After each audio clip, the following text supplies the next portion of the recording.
Merci, Monsieur le Président, Mesdames les ministres, Madame la Présidente de Commission, Monsieur le rapporteur pour avis, mes chers collègues. C'est d'abord l'état d'urgence économique et social que je veux décréter aujourd'hui. Nous voulons bâtir une France du mérite, du travail, une France où nos enfants vivront mieux. Annoncé le 10 décembre 2018 par le Président de la République, l'état d'urgence économique et social trouve une traduction immédiate dans le présent projet de loi. Le contexte social inédit de l'automne 2018 rend cette réponse législative urgente et indispensable. Urgente car l'ensemble des mesures annoncées par le Président de la République sont désormais attendues par les Français et devront entrer en vigueur en janvier 2019. Indispensable car la valorisation du travail et le soutien résolu au pouvoir d'achat constituent une priorité que nul ne peut nier aujourd'hui. Les choix opérés dans ce projet de loi tirent les conséquences claires de ce contexte. Le texte apporte une réponse sans précédent à la détresse des uns, à l'impatience des autres. Il traduit l'écoute d'une colère qui rend plus que jamais nécessaire le dépassement des clivages politiques traditionnels et exclut tout statu quo. Surtout, il concrétise un effort inédit en faveur du pouvoir d'achat, mobilisant 4 milliards d'euros au profit des actifs comme des retraités, s'ajoutant aux 6 milliards d'euros d'ores et déjà réorientés en faveur du pouvoir d'achat dans le projet de loi de finances pour 2019. Les 4 mesures présentées au Parlement amplifient la trajectoire suivie par la majorité depuis le début de la législature. Elles s'associent à des mesures expérimentées par le passé, telles que la défiscalisation des heures supplémentaires, des mesures inédites, telles que l'exonération intégrale d'une prime exceptionnelle ou une revalorisation de très grande ampleur de la prime d'activité. Elles reviennent aussi, pour certaines, sur des dispositions dont l'entrée en vigueur a provoqué une amertume et un sentiment d'injustice qu'il nous appartient de corriger. L'écoute et la lucidité ne sont pas les parents pauvres du débat parlementaire.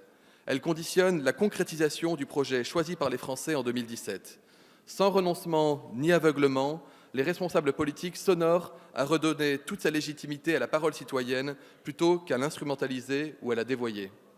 Certains pourraient assimiler le contexte social actuel à une fatalité. Nous y voyons résolument pour notre part une opportunité. L'opportunité de garantir à chaque Français la capacité à vivre dignement de son travail.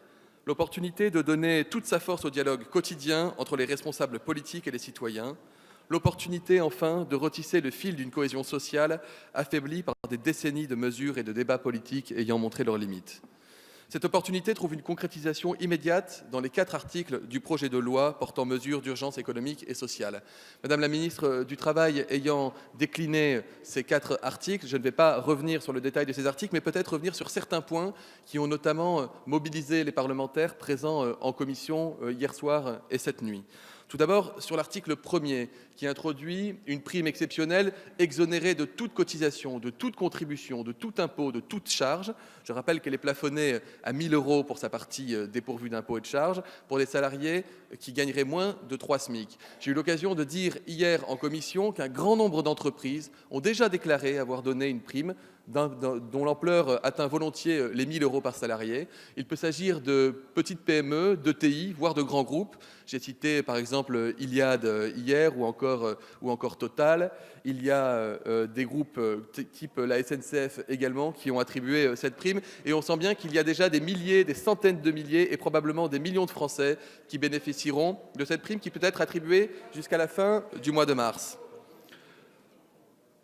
En commission des affaires sociales, j'ai défendu et nous avons adopté un amendement qui clarifie la situation s'agissant des salariés qui ne sont pas présents dans l'entreprise au moment où la prime exceptionnelle viendrait être attribuée. Je pense notamment au congé maternité, au congé paternité ou au congé de formation. C'était bien l'intention du gouvernement, mais ça va mieux en le disant et en l'écrivant.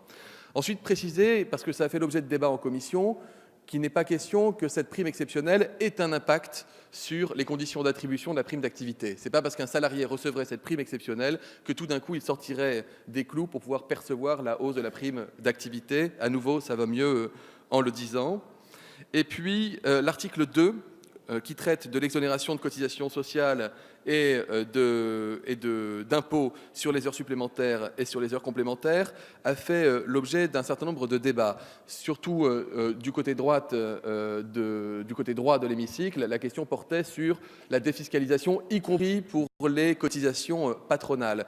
Nous avons eu l'occasion de débattre de cette question. L'objet de cet article n'est pas d'encourager plus d'heures supplémentaires au détriment de la création d'emplois ou de maintien de l'emploi, mais bien de permettre aux salariés qui font des heures supplémentaires d'avoir plus d'argent à la fin du mois. Je rappelle que pour un salarié qui perçoit 1 500 € net de rémunération sur un mois et qui effectue 10 heures supplémentaires par semaine, c'est 500 € net à la fin de l'année qui viennent s'ajouter à toutes les mesures de pouvoir d'achat qui ont été déjà enregistrées. Et puis, d'autres séries d'amendements, qui seront encore, j'imagine, défendus dans l'hémicycle, portaient sur l'exonération des contributions type CSG et CRDS.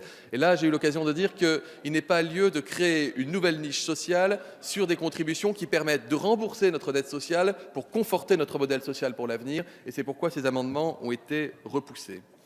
L'article 3 qui traite de la suppression de la hausse de CSG pour tous les pensionnés de retraite et d'invalidité en dessous de 2 000 € net par mois pour une personne avec un revenu fiscal de référence pour un foyer de 34 600 € par an. Cette suppression de la hausse de CSG, elle doit intervenir au plus tard au mois de juillet de l'année 2019. Pourquoi? Ce n'est pas une entourloupe comme j'ai pu le lire ça ou là. C'est d'abord le revenu fiscal de référence qui permet de savoir qui va bénéficier de cette suppression de CSG. Le revenu fiscal de référence n'est pas défini avant le mois de mars pour tenir compte des déclarations des impôts des Français, et ça, c'est inanticipable. En revanche, il me paraît que le délai entre le mois de mars et le mois de juillet est suffisamment long pour demander aux administrations de faire un effort, parce que je crois que les Français, et notamment les retraités, attendent de nous que nous fassions un effort et que nous mettions un peu la pression aux administrations. C'est pourquoi, et tenant compte des débats qui ont eu lieu en commission hier, j'ai déposé et défendrai en séance publique un amendement visant à ce que le délai maximal ne soit plus le mois de juillet, mais soit le mois de mai. C'est-à-dire qu'au plus tard, au mois de mai, les retraités verront leur CSG baisser. Si ça peut être avant, ce sera encore mieux. Mais c'est donc plus juillet, mais ce sera le mois de mai. Et je rappelle que tous les retraités qui auraient versé la CSG dans cet intervalle se verraient rembourser intégralement, donc au plus tard au mois de mai. Encore heureux, dites-vous. L'article 4, enfin, qui traite de la question de la prime d'activité et de l'augmentation des revenus pour les salariés au SMIC. C'est un rapport qui est remis par le gouvernement au Parlement. À nouveau, nous avons débattu de cela et je voudrais souligner 2 points. Le premier point, c'est une ambiguïté qui s'est fait jour, notamment ce matin sur des réseaux sociaux, qui traiterait de l'influence qu'aurait l'augmentation de la prime d'activité pour les salariés sur la possibilité de bénéficier de prestations sociales.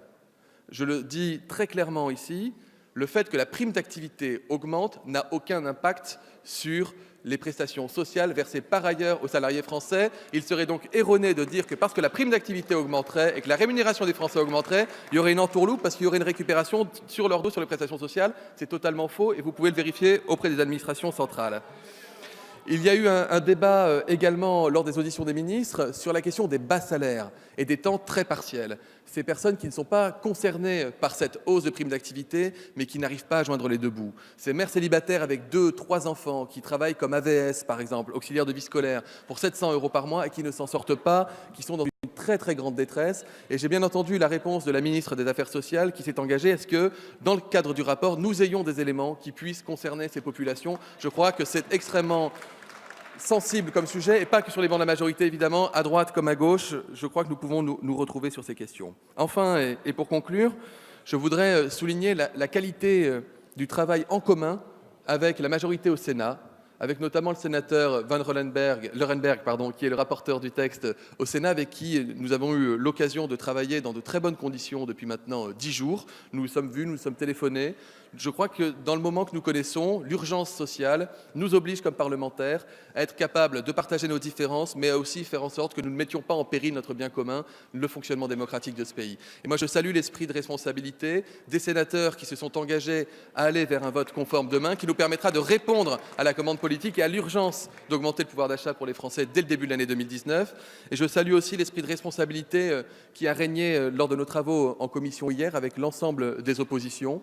Je crois que C'est aussi un beau signal que nous envoyons aux Français que de dire que oui, nous avons des différences, oui, nous pourrions discuter de beaucoup de points. Vous parliez tout à l'heure de la sous-indexation des pensions. Effectivement, c'est quelque chose que nous avons déjà largement débattu dans le cadre du budget de la sécurité sociale et qui fera encore l'objet de débats, pas ici manifestement pour des raisons constitutionnelles, mais encore une fois, mettre de côté ces différences le temps d'une concorde nationale pour aller adopter des mesures que les Français attendent et ils sont très nombreux à les attendre. Je trouve que c'est un beau message que nous envoyons à nos concitoyens. Merci. Merci, monsieur.